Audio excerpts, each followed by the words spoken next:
நண்பர்களை நீங்கள் பார்த்து கொண்டு இருப்பது உங்கள் கௌசிகா ரிவ்யூ. சரி வாங்க வீடியோக்குள்ள போய் என்ன நடக்க போகுது அப்படின்னு சொல்லிட்டு பார்த்தீங்கன்னா, நம்ம இலக்கியா இருக்காங்களா அவங்க இருந்துன்னு பாவங்க ஏன் எதனால அப்படின்னு சொல்லிட்டு பார்த்தீங்கன்னா, எல்லாருக்கும் சாப்பாடு போடணும்னு சொல்லிட்டு ஒரு நல்ல எண்ணத்தால் தான் இப்போ ஜெயிலில் போய் சாப்பாடு போட்டு இருக்காங்க. ஆனால் அவங்க எண்ணத்தில் கொஞ்சம் வன்மை இருக்குது. இந்த எஸ்எஸ்சி என்ன பண்ண இருக்கான் அப்படின்னு சொல்லிட்டு பார்க்கணும். மறுபக்கம் நாகு சாப்பிடாம ரொம்ப கஷ்டப்பட்டுன்னு இருக்கான் அப்படின்னு சொல்லிட்டு அவங்க மக வந்து என் பர்த்டேவுக்கு எங்கள் அப்பாவுக்கு பிரியாணி போடுறீங்களா அப்படின்னு சொல்லிட்டு ஆசையாக கேட்டா. சரி ஓகே, தன்னோட எல்லா ஆசையும் நிறைவேற்றினாங்க. அது மட்டும் இல்லாமல் கௌதமை வெளியே கொண்டு வரதுக்கு ரொம்பவே உதவியாக இருந்தார் நாகுன்னு சொல்லிட்டு அவங்க மகளை கூட்டின்னு போயிட்டு ரேவதி எல்லாம் போயிட்டு சாப்பாடு போட்டுன்னு இருக்காங்க. உடனே எஸ்எஸ்கே வராரு. நான் எஸ்எஸ்கே சௌகரியமாக இருக்கீங்க, பிரியாணி வாங்க, பிரியாணியும் உங்களுக்கு கிடைக்காது, பிரியாணி ரேர் பிரியாணி அப்படின்னு சொல்லிட்டு சொல்ல, அடியே என் வாழ்க்கையை நாசனம் பண்ணிட்டு என்னை ஜெயிலில் தான்ட்டு இப்போ உனக்கு பிரியாணி போடுறியா, பிரியாணி வேணும்னு எனக்கு கடுப்பேற்ற தானே பிரியாணி போடுறா அப்படின்னு சொல்லிட்டு ஜுட்டி மயிரை பிடிச்சின்னு கபா கபா கபா கபான்னு அடிக்க ஆரம்பிக்கிறாங்க. என்ன பேசுறது ஏது பேசுறதுன்னு சொல்லிட்டு தெரியாமல், ஐயோ என்னால் முடியலடா அப்படின்னு சொல்லிட்டு ரொம்பவே கஷ்டப்பட்டுன்னு இருக்காங்க. இந்த அளவுக்கு ஒரு பக்கம் கஷ்டமே வந்தாலும் ஒரு பக்கம் கஷ்டமே இல்லாத அளவுக்கு சூதானமாக எப்படி நடந்துக்கணுமோ அந்த மாதிரி நடந்துக்கணும்னு சொல்லிட்டு பேசின்னு இருக்காங்க. இதுக்கப்புறம் என்ன பண்ண போகிறாங்க ஏது பண்ண போகிறாங்க அப்படின்னு சொல்லிட்டு பார்த்தீங்கன்னா, கரெக்டாக நம்ம இவ்வளோ பிரச்சனை ஒரு பக்கம் வந்துருச்சு, இதுக்கப்புறம் பிரச்சனை வரக்கூடாது, அதுக்கு நம்ம என்ன பண்ணோம் அப்படின்னு சொல்லிட்டு தீவிரமாக யோசிச்சுன்னு இருக்காங்க.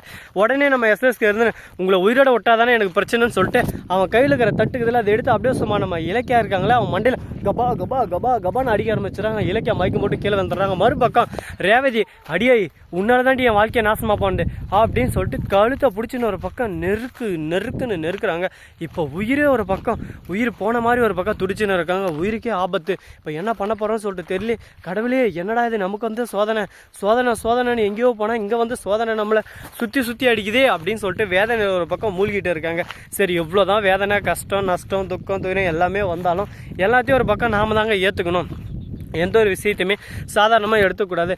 அதுக்கு முதல்ல என்ன பண்ணுறாங்க அப்படின்னு சொல்லிட்டு பார்த்தீங்கன்னா, கரெக்டாக நம்ம எஸ்எஸ்கே இருக்கால அவனை வந்து போலீஸ் எல்லாம் பிடிச்சிடறாங்க. ஒரு பக்கம் இலக்கியாவும் மறுபக்கம் நம்ம தலைவி ரேவதியும் ஹாஸ்பிட்டலில் அட்மிட் பண்ணுறாங்க. இந்த விஷயத்தை தெரிஞ்சுக்கிட்ட நம்ம கௌதம் ஹாஸ்பிட்டலுக்கு குடுன்னு ஓடுறாரு.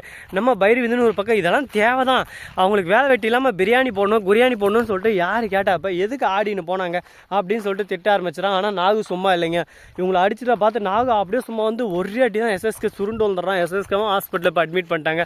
எஸ்எஸ்கே பண்ணது தப்புன்னு சொல்லிட்டு நாகு மேலே எந்த ஒரு பனிஷ்மெண்ட்டும் கொடுக்காம நாகுவை பாராட்ட ஆரம்பிச்சிட்டாங்க. ஏன்னா எஸ்எஸ்கே கொஞ்சம் விட்டு இருந்தால் ரேவதியை கொண்டுட்டு இருப்பார். கரெக்டான டைமில் கரெக்டான நேரத்தில் எல்லாத்தையும் ஒரு பக்கம் தக்க சமயத்தில் சரியான நேரத்தில் காப்பாற்றிட்டாரு நாகு. ஓகே, இது பாராட்ட வேண்டிய ஒரு விஷயம் தான்.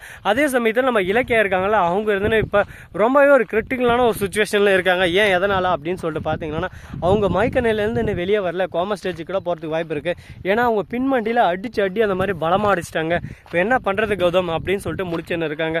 ஐயோ நானா என்னடா இது கொடுமைன்னு கோவிலுக்கு போனோம், இங்கேயும் ஒரு பக்கம் பிரச்சனை வருது, நல்லது செய்யலாம்னு சொல்லிட்டு நினச்சா கூட தப்பா அப்படின்னு சொல்லிட்டு இலக்கியா ரொம்பவே சோகத்தில் மனசுக்குள்ள கதறி அழுந்துட்டு இருக்காங்க. முழிக்கவும் முடியாமல் ரேவதி இருந்து டக்குன்னு எப்படியும் முழிப்பு வந்துடுது கொஞ்சம் காயங்களோட. உடனே பார்க்கணுமே, அம்மா இலக்கியான்னு சொல்லிட்டு ஹாஸ்பிட்டலில் கதறாங்க. கௌதம் இருந்துன்னு அழாதீங்கம்மா, எதுக்கும் கவலைப்படாதீங்கம்மா, எல்லாமே நல்லதே நடக்கும். ஜானு வந்து இதெல்லாம் தேவையா, இவ்வளோ யார் ஜெயிலுக்கு போக சொன்னது அப்படி இப்படின்னு சொல்லிட்டு திட்ட ஆரம்பிச்சுனாங்க. என்னமா பண்ணுறது, நடந்துருச்சு, இதுக்கப்புறம் இதை பேசி என்ன நடக்க போகுது, இதை பற்றி இப்போதைக்கு நம்ம பேசாமக்கிறதே நல்லா தான்.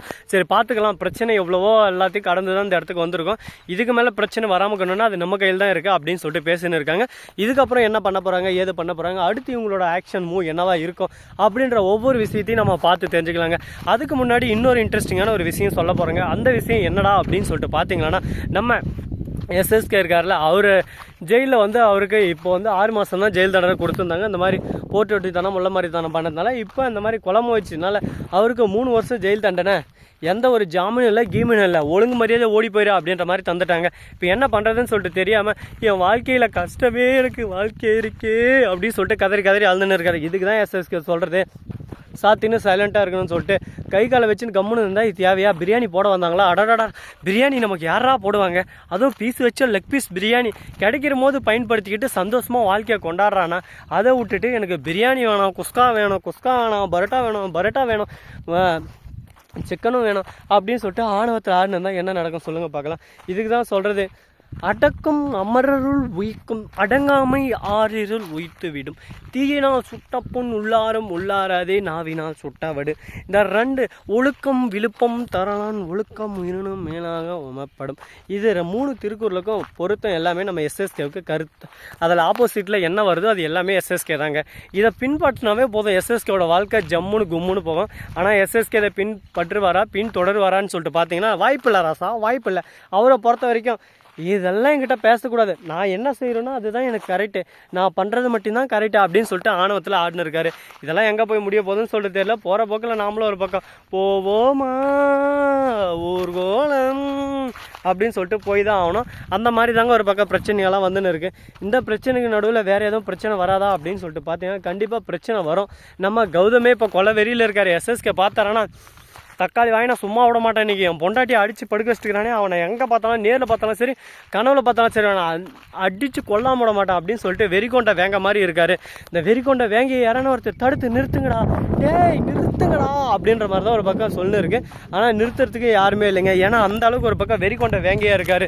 எப்பா இவர் பண்ண விஷயத்தினால இப்போ எவ்வளோ பிரச்சனை எவ்வளோ கஷ்டம், இதெல்லாம் எப்படி சமாளிக்க போகிறோன்னு சொல்லிட்டு தெரியலையே. பிரச்சனை ஒரு பக்கம் அதிகமாகினே இருக்குது. எல்லாத்தையும் ஒரு பக்கம் சமாளித்து தான் ஆகணும். என்னங்க பண்ணுறது, பிரச்சனைக்குள்ளே இன்வால்வ் ஆகிட்டோம். அதுக்கப்புறம் அந்த பிரச்சனை எப்படி சால்வ் பண்ணுறதுன்னு தான் பார்க்கணும். அதை விட்டுட்டு ஐயோ இப்படி நடந்துச்சு அப்படி நடந்துச்சுன்னு புலம்புறதுனால ஒன்றும் நடக்க போகிறதில்ல. இந்த வீடியோ பிடிச்சிருந்தா லைக் பண்ணுங்கள், கமெண்ட் பண்ணுங்கள், ஷேர் பண்ணுங்கள், டிண்டிங்கில் தட்டி விட்டு போங்க. அப்போ தான் நான் போகிற அடுத்த வீடியோ உங்களுக்கு உடனுக்குடன் நோட்டிஃபிகேஷன் வந்து கொண்டே இருக்கும். மிக்க நன்றி, தேங்க்ஸ் ஃபார் வாட்சிங். Tata, see you. நன்றி, வணக்கம், வந்தனம், வருக தருக. Tata, bye bye, see you.